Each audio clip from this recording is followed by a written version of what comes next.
What if a piece of code could physically destroy a nuclear facility without a single bomb being dropped? That's not science fiction. It's the chilling reality of Stuxnet, a cyber weapon so sophisticated it redefined the very concept of warfare. In 2010, the world got its first real glimpse into the terrifying potential of digital attacks when Stuxnet was discovered, and its blueprint has haunted cybersecurity ever since. This wasn't just another virus. It was a precision-guided missile in software form, designed to sabotage critical infrastructure with devastating physical effects. To understand Stuxnet, we need to dive into its intricate design. It wasn't a simple piece of malware.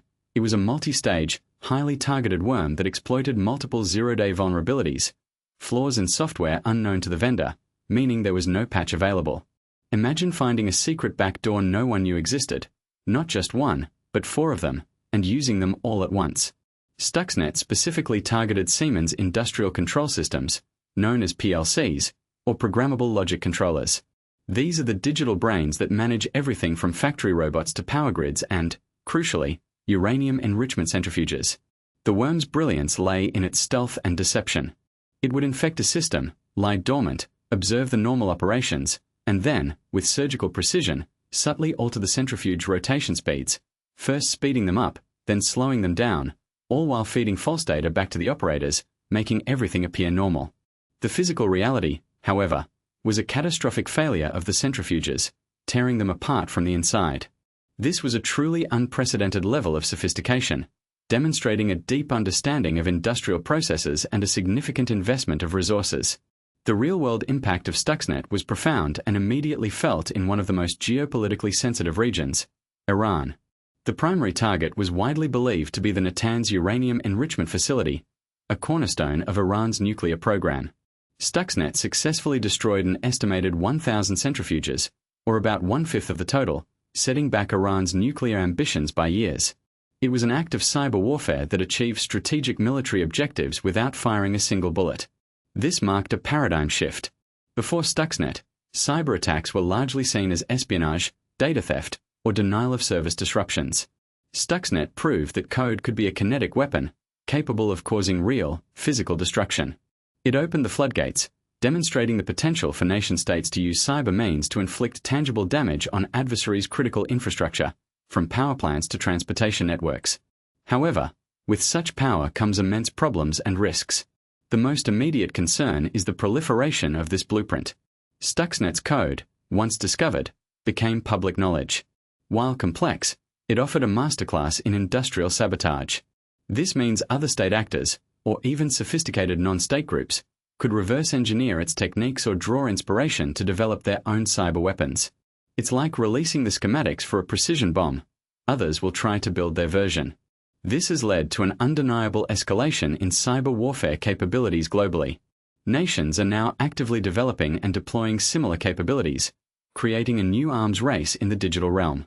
The risk of unintended consequences is enormous. Stuxnet itself wasn't perfectly contained. It spread beyond its intended targets, albeit without causing widespread damage. But what happens when a more destructive, less precise variant escapes into the wild? The potential for collateral damage to civilian infrastructure is terrifying. If you're finding this deep dive into cyber warfare fascinating, hit that like button and subscribe for more tech insights.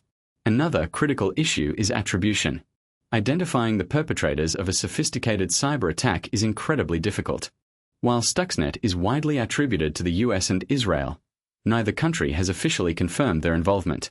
This ambiguity can lead to miscalculation, retaliatory strikes against the wrong targets, and a general destabilization of international relations. When you can't definitively identify your attacker, how do you respond? What are the rules of engagement in this new era of digital conflict? So, what are the solutions and what does the future hold in the shadow of the Stuxnet blueprint? First and foremost, robust cybersecurity defenses are no longer optional. They are a national security imperative. Critical infrastructure operators must implement multi-layered security protocols, including network segmentation, air-gapping of highly sensitive systems where possible, rigorous patching schedules, and continuous monitoring for anomalies. The concept of zero trust, never trusting anything inside or outside the network without verification, becomes paramount. Secondly, international cooperation and the development of clear norms for cyber warfare are desperately needed. Just as there are Geneva Conventions for conventional warfare, We need agreements on what constitutes an act of cyber war, what targets are off limits, and how to attribute attacks. This is a monumental challenge, given the differing geopolitical interests, but it's essential to prevent a chaotic free-for-all. Thirdly, investment in talent and research is crucial. We need more cybersecurity professionals, better threat intelligence, and advanced defensive technologies to detect and neutralize emerging cyber threats before they can cause Stuxnet-level damage. Education, from basic cyber hygiene to advanced threat hunting, must be prioritized across all sectors. Finally, deterrence will play a significant role. Nations will continue to develop offensive cyber capabilities, but a strong defensive posture, coupled with the credible threat of retaliation, could help prevent attacks. The Stuxnet blueprint serves as a stark reminder. The lines between physical and digital warfare have blurred. The future of global security will be heavily influenced by our ability to navigate this complex, ever-evolving cyber landscape. Understanding Stuxnet isn't just about history. It's about preparing for the future of conflict. Don't forget to like this video, subscribe to the channel, and let me know in the comments below what other cyber mysteries or tech concepts you want us to unravel next.